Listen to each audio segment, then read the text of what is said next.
मैं आशुतोष कुमार श्रीवास्तव, प्रवक्ता diet.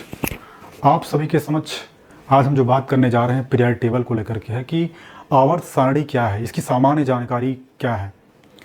DElEd के प्रशिक्षुओं के लिए ये बहुत महत्वपूर्ण है और इस पर जो प्रश्न आते हैं क्या आते हैं इसको भी ध्यान से देखेंगे हम लोग। पहले तो ये समझने का प्रयास करें कि आवर्त सारणी है क्या और ये हमारे लिए क्यों महत्वपूर्ण है। आप सभी को पता है कि जो भी आसपास हम चीज़ों को देखते हैं वो सब पदार्थों से निर्मित हैं।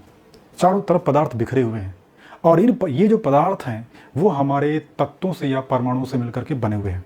जब इन तत्वों की बात करते हैं तो ये तत्व जो है, तत्व की परिभाषा की बात, तत्व क्या होता है? जो एक ही तरह के परमाणु से मिलकर बना होता है, जिनके गुणधर्म यानी भौतिक और रासायनिक गुणधर्म क्या होते हैं, बराबर होते हैं। एग्जाम्पल के तौर पे अगर हम बात करते हैं ऑक्सीजन की, तो ऑक्सीजन एक तत्व है। यानी जब ऑक्सीजन को हम कैप्चर करेंगे या आयरन को हम कैप्चर करेंगे, लेंगे हाथ में, तो आयरन का मतलब क्या हुआ, उसमें जो प्रत्येक परमाणु होगा, प्रत्येक जो अवयव होगा, कंस्टिट्यूएंट पार्टिकल होगा, वो सब आयरन आइटम से मिलकर बना होगा और सबकी प्रॉपर्टी, फिजिकल और केमिकल प्रॉपर्टी क्या होगी, एक जैसी होगी। शुरुआत में क्या था, हमारे पास तत्व बहुत कम थे, तो प्रयास जो शुरू में हुआ वो छोटा छोटा था लेकिन महत्वपूर्ण था। और सबसे बढ़िया जो प्रयास अगर हम माने तो डोबेरायनर द्वारा किया गया था, जिन्होंने क्या किया था, ट्रायड ला दिया। जैसा कि जो पूर्व वीडियो था अगर आप उसमें देखें तो मैंने डिस्कस किया है कि ट्रायड ला क्या है। वास्तव में ग्रुप ऑफ 3 एलिमेंट्स को हम क्या कहते हैं, ट्रायड ला कहते हैं। और ये जो 3 एलिमेंट हैं जो समूह बनाते हैं ट्रायड का, ये इस तरह के 3 ट्रायड बनाए गए थे डोबेरायनर द्वारा। लेकिन बाद में क्या हुआ, पूरे एलिमेंट सिर्फ 9 तो थे नहीं कि 3 ग्रुप बना ले काम खत्म हो जाएगा। हमारे पास नंबर ऑफ एलिमेंट थे, करीब उस टाइम पे 26 से ज़्यादा एलिमेंट नोन थे। तो उनका जो नियम था बहुत दिनों तक चला नहीं। तब तक एक लॉ आ गया, बढ़िया लॉ, जिसे कहते हैं न्यूलैंड्स का ऑक्टेव लॉ, जिन्होंने अष्टक नियम दिया और कहा कि जो प्रत्येक 8वां एलिमेंट है वो प्रॉपर्टी को क्या करता है, रिपीट करता है।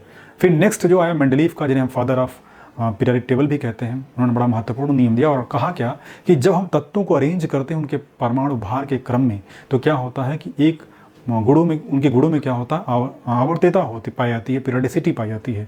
और इसी को एक नाम दे दिया गया पीरियडिक टेबल के फॉर्म में। पीरियडिक टेबल क्या, एक टेबल है, टैबुलेशन है, अरेंजमेंट है, व्यवस्था है और सीक्वेंस में अरेंजमेंट है। 2 तरह का इसमें अरेंजमेंट है, एक है वर्टिकल और एक है हॉरिजेंटल। जो वर्टिकल है उन्हें हम ग्रुप कहते हैं, समूह कहते हैं, और जो हॉरिजेंटल है उन्हें हम कहते हैं आवर्त कहते हैं या पीरियड कहते हैं। ये महत्वपूर्ण चीज़ है कि समूह और आवर्त क्या है। तो जो खड़े खड़े खाने दिखते हैं ये जो ऐसे ऐसे है, हाइड्रोजन से लेकर फ्रांसियम, बेरिलियम से लेकर रेडियम, बोरान से लेकर टाइटेनियम, थैलियम और हीलियम से लेकर रेडॉन तक, ये जो पूरा हमारा वर्टिकल कॉलम बनता है इसको हम क्या कहते हैं, ग्रुप कहते हैं। और लिथियम से लेकर नियॉन तक और सोडियम से लेकर आर्गन तक जो हमारा चलते हैं लेफ्ट टू राइट, तो ये हमारा क्या बनता है, पीरियड कहलाता है। अब इसमें देखें हम पूरे एलिमेंट को, आज हमारे पास जानकारी बड़ी महत्वपूर्ण है कि 118 एलिमेंट ज्ञात हो चुके हैं और इनको जो अरेंज किया गया है मोजले के लॉ के, मोजले के कॉन्सेप्ट पर अरेंज किया गया है।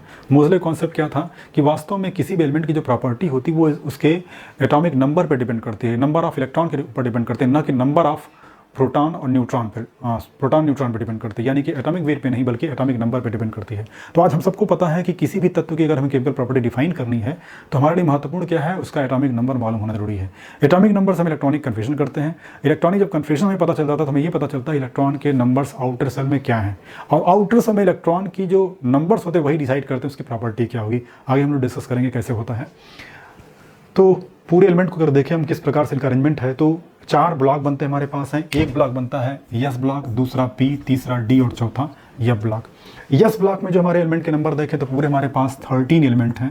पी ब्लॉक में हमारे पास 37 एलिमेंट हैं। डी ब्लॉक में 40 एलिमेंट हैं और इसमें 28 एलिमेंट हैं। इन सबको जोड़ें तो हमारे पास 118 एलिमेंट्स आते हैं। यस ब्लॉक 2 ग्रुप इसमें है, फर्स्ट है और सेकेंड है, इसे अल्कली और अल्कलाइन अर्थ मेटल कहते हैं। ये दोनों मिल करके 13 एलिमेंट का समूह बनाते हैं, इसको हम कहते हैं यस ब्लॉक। जो हमारा 13 से लेकर के 18 तक का जो ग्रुप है वो मिलकर क्या बनाता है, 37 ग्रुप का एलिमेंट, वो पी ब्लॉक होता है। और स्कैंडियम से लेकर जिंक तक और एक्टिनियम से लेकर कोपेनियम तक ये जो पूरा हमारा एलिमेंट है वो बनाता है डी ब्लॉक, जो 40 एलिमेंट है। और सीरियम से लेकर लुटेशियम तक और थोरियम से लेकर लॉरेंसियम तक जो हमारा बनाता है एफ ब्लॉक, वो 28 एलिमेंट्स हैं।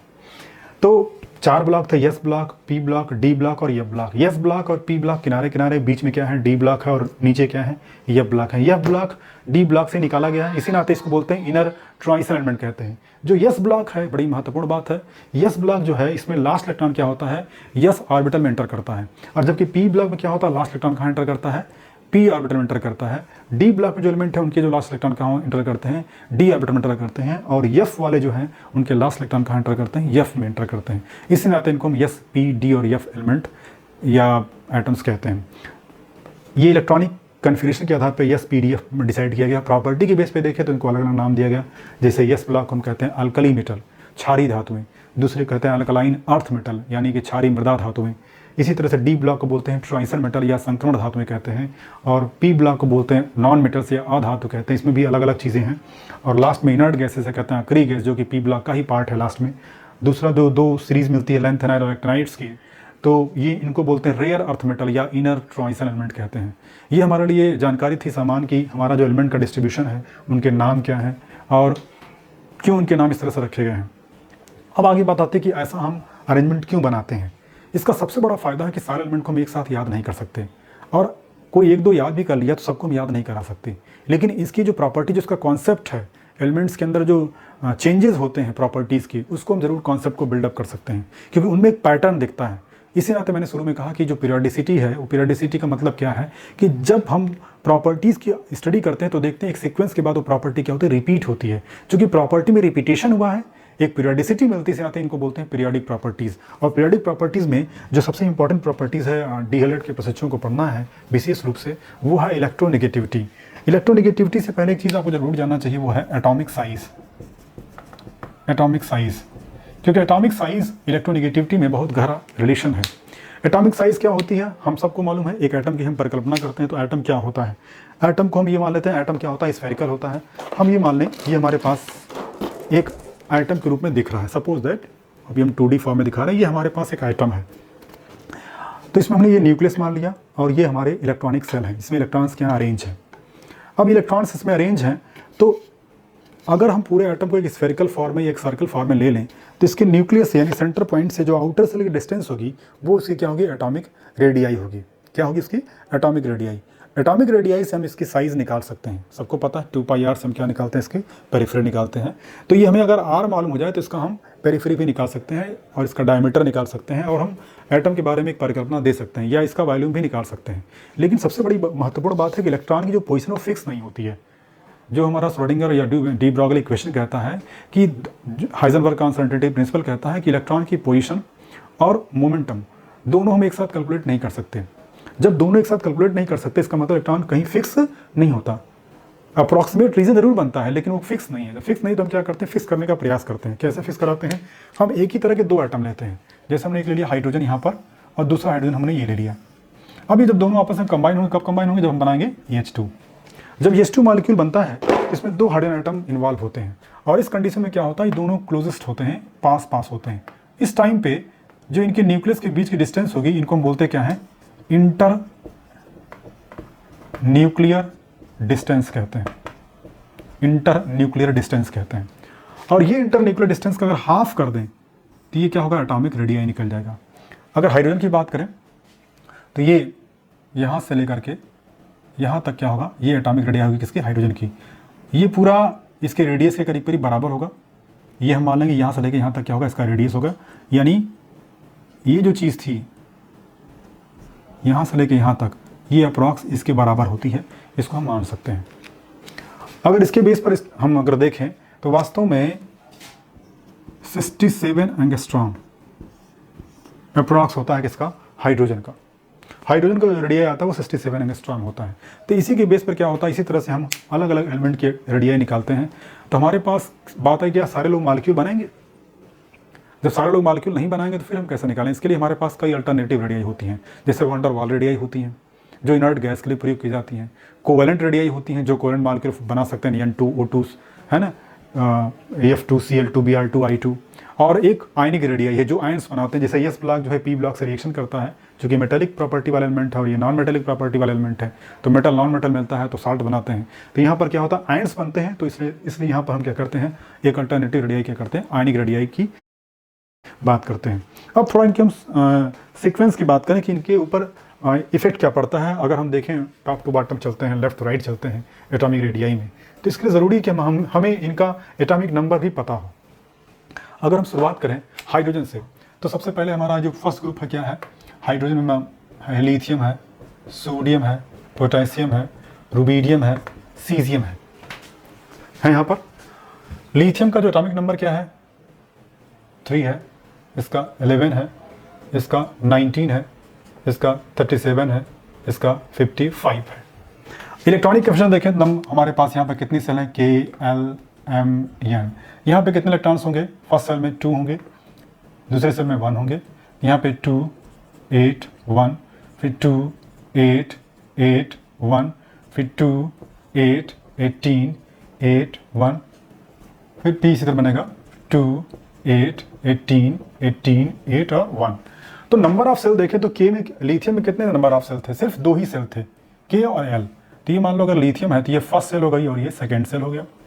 दूसरा सोडियम है तो यहाँ पे 3 सेल है ना, 2 8 1 वाली, तो फर्स्ट सेल, सेकेंड सेल और थर्ड सेल।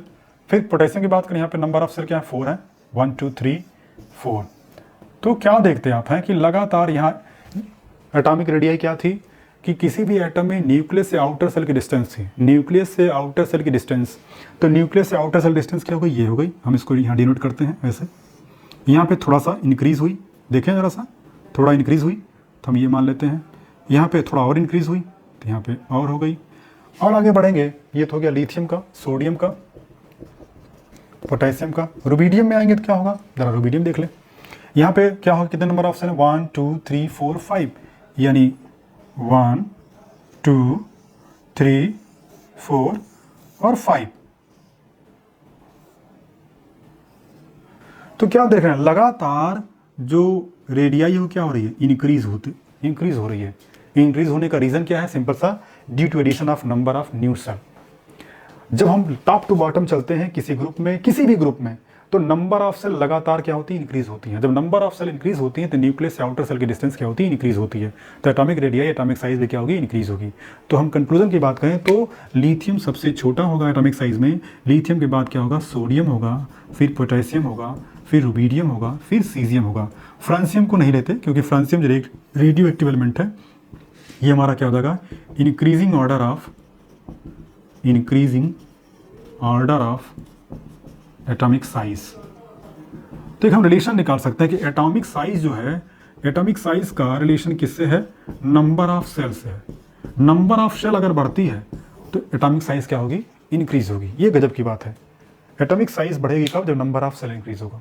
अब देखें कैसे, पहले में क्या था, सिर्फ 2 सेल थी, दूसरे में क्या 3 सेल, फिर 4 सेल, फिर 5 सेल, फिर 6 सेल। अगर इसमें हाइड्रोजन इंक्लूड करें तो वहाँ पर सिर्फ 1 सेल होगी। तो हाइड्रोजन अगर ऊपर रख लें तो वहाँ तो सिर्फ एक ही सेल होगा, यानी तो यही होगा आपका। तो भी क्या होगा, देखें लगातार क्या हो रहा है, इंक्रीज हो रहा है। एक और जानकारी बता दो कि जितना इंक्रीज हाइड्रोजन से लिथियम होता है उतना ही इंक्रीज लिथियम सोडियम में नहीं होता है, बल्कि इससे ज़्यादा इंक्रीमेंट होता है। क्योंकि वास्तव में जो एनर्जी है स्क्वायर के फॉर्म में बढ़ती जाती है। तो स्क्वायर के फॉर्म बढ़ती जाती है, तो ये जो रुबीडियम की जो सेल होगी, यानी कि जब हम बात करें इस सेल की, यहाँ पे एन और ओ के बीच जो डिस्टेंस है वो एम एन से ज़्यादा होती है। इसी तरह एम एन की जो डिस्टेंस है वो एल एम से ज़्यादा होती है, एल एम की जो डिस्टेंस है वो के एल से ज़्यादा होती है।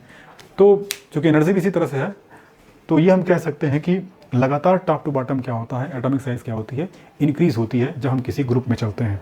अब हम बात करें पीरियड की। जब हम पीरियड में चलते हैं तो क्या होता है, एटॉमिक साइज क्या होती है, ठीक इसकी उल्टी होती है। एटॉमिक साइज क्या होती है, डिक्रीज होती है। लेकिन कैसे डिक्रीज होती है इसकी भी चर्चा करना ज़रूरी है, बहुत महत्वपूर्ण है, थोड़ा ध्यान देंगे आप लोग। कैसे, अब हमारे पास हम मान लेते हैं दूसरा पीरियड लेते हैं। दूसरा पीरियड में कौन सा है, लिथियम है, बेरिलियम है, बोरन है, कार्बन है, नाइट्रोजन है, ऑक्सीजन है, फ्लोरीन है। तो सबसे पहले हमारे पास कौन आएगा, लिथियम आएगा, फिर बेरिलियम आएगा, फिर बोरान आएगा, फिर कार्बन आएगा, नाइट्रोजन आएगा, ऑक्सीजन आएगा, फ्लोरीन।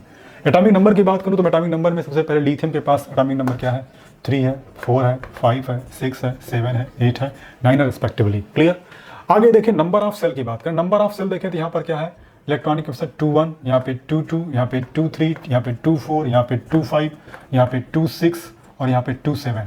तो आप ये चीज़ देख के समझ सकते हैं, कह सकते हैं कि सर यहाँ पे तो नंबर ऑफ सेल इंक्रीज नहीं हो रही है। तो जो आपने पीछे कॉन्सेप्ट दिया था कि नंबर ऑफ सेल अगर इंक्रीज होगी तो एटॉमिक साइज इंक्रीज होगी, तो यहाँ पे नंबर ऑफ सेल अगर इंक्रीज नहीं हो रही है, इसका मतलब नंबर ऑफ सेल इंक्रीज नहीं हुई तो एटॉमिक साइज कांस्टेंट होनी चाहिए। ऐसा नहीं होता। क्यों नहीं होता, उसके पीछे भी रीज़न है, जरा देखते हैं। नंबर ऑफ प्रोटॉन की बात करें, यहाँ पे कितने प्रोटॉन हैं, +3 है, यहाँ पे +4 है, यानी पॉजिटिव चार्ज, यहाँ 5 है न्यूक्लियस के, यहाँ +6, यहाँ +7 और +8 +9। अब यहाँ एक चीज़ समझना जरूरी कि ये मैं क्यों समझा रहा हूँ। इसकी ज़रूरत क्या थी, वहाँ क्यों नहीं लिया। होता क्या है कि वास्तव में नंबर ऑफ सेल तो इंक्रीज नहीं होता, लेकिन अंदर जो पॉजिटिव चार्ज बढ़ता है उनका जो फोर्स ऑफ अट्रैक्शन है, आकर्षण जो बल होता है आउटर सेल पे, वो बढ़ता जाता है। जब बढ़ता जाता है तो लिथियम में क्या है, आउटर सेल पे सिर्फ +3 का अट्रैक्शन है, बोरॉन में +4 का, और ये फ्लोरीन तक आता है तो +9 का हो जाता है। अब नंबर ऑफ सेल 2 ही हैं, और नंबर ऑफ प्रोटॉन क्या हो रहा है, लगातार अंदर बढ़ रहे हैं। जब नंबर ऑफ प्रोटॉन बढ़ेंगे तो अट्रैक्शन क्या होगा, बढ़ जाएगा। जब अट्रैक्शन ज़्यादा बढ़ जाएगा तो क्या होगा, थोड़ी साइज़ क्या होती है, कॉन्ट्रैक्ट करती है। क्योंकि आप सबको पता है 2 अपोजिट चार्ज में कूलम्ब्स लॉ काम करता है। जब कूलम्ब्स लॉ काम करता है तो फोर्स ऑफ अट्रैक्शन होगा Q1 Q2 अपॉन R² से 1/4πε0 जो फॉर्मूला है उसके हिसाब से। देखिए कूलम्ब फोर्स क्या कहता है कि F proportional to Q1 Q2 upon R²। तो R आपने फिक्स कर दिया, लेकिन नंबर ऑफ चार्ज बढ़ा दिया। जब नंबर ऑफ चार्ज बढ़ाया तो फोर्स क्या होगा, बढ़ेगा। जब फोर्स बढ़ेगा साइज क्या होती है, थोड़ी सी कॉन्ट्रैक्ट करती है। तो यहाँ पर एक जो चीज़ बढ़ती है वो है इफेक्टिव न्यूक्लियर चार्ज कहते हैं। इफेक्टिव न्यूक्लियर चार्ज क्या होता है वास्तव में, ये वो चार्ज होता है जो आउटर सेल पे रियल में काम करता है। जब हम टॉप टू बॉटम चलते तो आप कहीं सर वहाँ भी तो प्रोटॉन इंक्रीज हुआ था, लेकिन आपने ऐसी बात वहाँ पे नहीं की थी। वहाँ पर भी ये काम करता है लेकिन वो इफेक्टिव नहीं होगा। क्यों इफेक्टिव नहीं होगा, क्योंकि नंबर ऑफ सेल भी बढ़ रही है। तो ये जो आर बढ़ता साथ साथ, यहाँ पे तो आर नहीं बढ़ा रहे हैं अपना, यहाँ पे आर नहीं बढ़ा रहे हैं, यहाँ पे सिर्फ चार्ज बढ़ा रहे हैं। वहाँ पे चार्ज बढ़ा और आर बढ़ा तो फोर्स क्या होगा, फिर एक तरह से कैंसिल हो जाता है। और आर तो कुछ ज़्यादा ही बढ़ रहा है तो फोर्स क्या होगा, लगातार कम होगा। इस नाते क्या वहाँ कॉन्ट्रैक्ट नहीं करता, साइज क्या होती है, इंक्रीज होती है। कहाँ पर, ग्रुप में। लेकिन जब पीरियड में चलते हैं तो क्या होता है, नंबर ऑफ जो सेल है कांस्टेंट होती है और पॉजिटिव चार्ज क्या होते हैं, बढ़ते हैं, जिससे फोर्स ऑफ अट्रैक्शन क्या होता है, बढ़ जाता है। और जब फोर्स ऑफ अट्रैक्शन बढ़ जाता है तो साइज क्या होती है, घट जाती है। तो कंसेंसस क्या होते हैं हमारे पास है कि जब लेफ्ट टू राइट का मतलब आवर्त में चलते हैं पीरियड में, तो क्या देखते हैं कि लिथियम से छोटा कौन है, बेरिलियम, फिर उससे छोटा बोरॉन, फिर उससे छोटा कार्बन, उससे छोटा नाइट्रोजन, उससे छोटा ऑक्सीजन, उससे छोटा फ्लोरीन। ये होता है decreasing order of atomic size,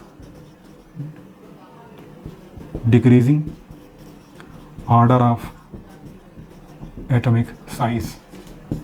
तो यहाँ पर जो चीज़ थी जो काम कर रही थी वो क्या थी, इफेक्टिव न्यूक्लियर चार्ज, यानी atomic size proportional to 1 upon effective nuclear charge. Effective nuclear charge अगर इंक्रीज होगा तो एटॉमिक साइज क्या होगी, डिक्रीज होगी। और इफेक्टिव न्यूक्लियर चार्ज अगर डिक्रीज होगा तो एटॉमिक साइज क्या होगी, इंक्रीज होगी। ये चीज़ इंपॉर्टेंट है एटॉमिक साइज के लिए। अब आगे बढ़ते हैं। जो महत्वपूर्ण बिंदु था जिस पर डिस्कशन करना था, जो आपके लिए कोर्स में भी है, वो है इलेक्ट्रोनेगेटिविटी। इलेक्ट्रोनेगेटिविटी है क्या, इसमें 2 टर्म है, इलेक्ट्रो और नेगेटिविटी। इलेक्ट्रोनेगेटिविटी जो शब्द लिया गया है वो इलेक्ट्रॉन के अट्रैक्शन से लिया गया है कि किसी भी एलिमेंट द्वारा या एलिमेंट के न्यूक्लियस द्वारा, एटम के न्यूक्लियस द्वारा इलेक्ट्रॉन को जो अट्रैक्ट करने की टेंडेंसी होती है, इसको कहते हैं इलेक्ट्रोनेगेटिविटी। एक महत्वपूर्ण बात याद रखें, इलेक्ट्रोनेगेटिविटी एक टेंडेंसी है, ये क्वालिटेटिव प्रॉपर्टी है, गुणात्मक गुण है।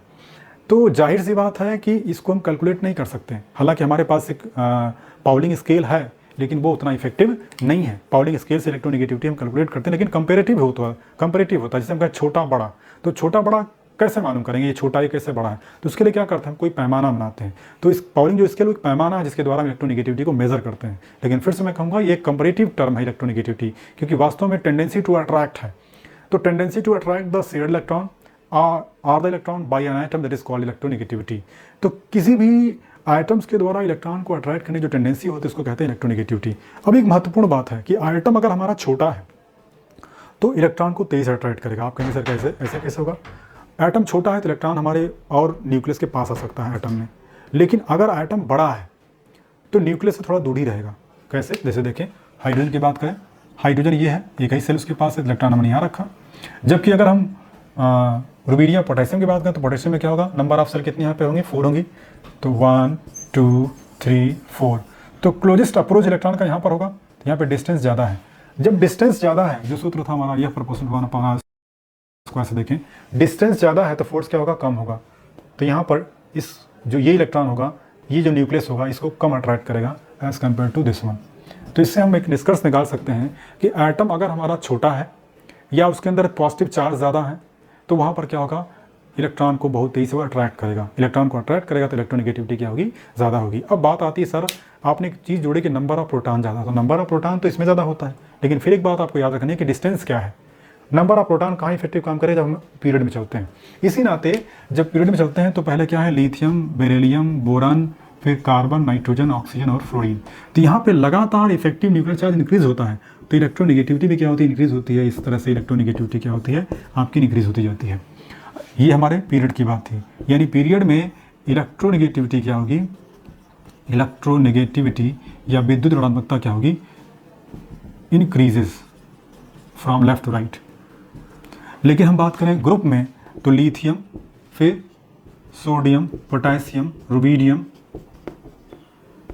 और सीजियम की बात करें, तो लगातार यहाँ क्या होता है, डिक्रीज होती है क्या, इलेक्ट्रोनेगेटिविटी, यानी डिक्रीजिंग ऑर्डर ऑफ इलेक्ट्रोनेगेटिविटी। ये कैसे हुआ, जरा इसको गौर से देखें। हमने आर से लिया है, आर का मतलब रेडियाई कह सकते हैं, तो electronegativity proportional to 1 upon atomic size, ये आप रिलेशन निकालिए। तो एटॉमिक साइज क्या कहता है, एटॉमिक साइज क्या, न्यूक्लियस से आउटर सेल की डिस्टेंस है। यानी कि अगर हम एटम की साइज बढ़ाएंगे तो इलेक्ट्रोनेगेटिविटी क्या होगी, डिक्रीज होगी। क्योंकि आप समझ सकते हैं कि हाइड्रोजन से सीजियम, फ्रांसियम तक आते आते क्या होगी, साइज लगातार बढ़ती है। साइज बढ़ी है तो फोर्स ऑफ अट्रैक्शन क्या होगा, कम होगा। जब फोर्स ऑफ अट्रैक्शन कम होगा तो इलेक्ट्रोनेगेटिविटी क्या होगी, कम होगी। और आपको याद होगा एटॉमिक साइज प्रोपोर्शनल टू, मैंने क्या कहा था, number of shell, proportional to 1 upon effective nuclear charge. तो प्रोपोर्शनल टू ये क्या जोड़ सकते हैं, 1 अपॉन इलेक्ट्रोनेगेटिविटी कहेंगे, क्योंकि एटॉमिक साइज इनके बीच रेसिप्रोकल रिलेशन है। तो 1 अपॉन इलेक्ट्रोनेगेटिविटी। इसको और सिंप्लीफाई करें तो बड़ा अच्छा एक रिलेशन निकल जाता है। वो रिलेशन क्या निकलता है, इसको देखें जरा सा, कि electronegativity proportional to 1 upon atomic size, proportional to 1 upon number of shell, proportional to E/C। ये एक रिलेशन है, इससे हम एक्सप्लेन कर सकते हैं पूरे एटॉमिक साइज और पूरे इलेक्ट्रोनेगेटिविटी को एलिमेंट पीरियड टेबल में। इलेक्ट्रोनेगेटिविटी, अगर एटॉमिक साइज बढ़ेगी तो इलेक्ट्रोनेगेटिविटी क्या होगी, डिक्रीज होगी। तो टॉप टू बॉटम क्या था, एटॉमिक साइज क्या हुई थी, इंक्रीज हुई थी। तो top to bottom atomic size increase हुई तो इलेक्ट्रोनेगेटिविटी क्या होगी, डिक्रीज होगी। Top to bottom number of shell increase हुआ था, तो नंबर ऑफ सेल अगर इंक्रीज होगा तो इलेक्ट्रोनेगेटिविटी क्या होगी, डिक्रीज होगी, क्योंकि दोनों के बीच रेसिप्रोकल रिलेशन है, उल्टा रिलेशन है। जबकि इफेक्टिव न्यूक्लियर चार्ज क्या होता है, लेफ्ट टू राइट यानी पीरियड में चलते हैं, तो इलेक्ट्रोनेगेटिविटी क्या होती है, इंक्रीज होती है, क्योंकि नंबर ऑफ सेल भी क्या, इफेक्टिव न्यूक्लियर चार्ज क्या होता है, वो बढ़ जाता है। इस तरह से क्या था हमारे लिए, जो दो पीरियोडिक प्रॉपर्टीज़ थी, एक इलेक्ट्रोनेगेटिविटी है और दूसरा हमारे पास क्या है, एटॉमिक साइज है, उनके बीच रिलेशंस हैं जो हमारे लिए काम के हैं। कि ओवरऑल कंक्लूजन की बात करें तो एटॉमिक साइज क्या होता है, पीरियड में लगातार डिक्रीज होती है और ग्रुप में क्या होती है, इंक्रीज होती है। ठीक उसका उल्टा इलेक्ट्रोनेगेटिविटी केस में होता है। इलेक्ट्रोनेगेटिविटी में क्या होता है कि top to bottom electronegativity decrease होती है, जबकि पीरियड में क्या होता है, इंक्रीज होती है। जैसे यहाँ शो किया गया है कि अगर हम ये पीरियड को दिखाया गया है जहाँ इलेक्ट्रोनेगेटिविटी इंक्रीज होती है लिथियम टू फ्लोरीन तक, और किसी ग्रुप में क्या होता है, जो इलेक्ट्रोनेगेटिविटी वो डिक्रीज होती है लिथियम टू सीजियम तक। Thank you so much.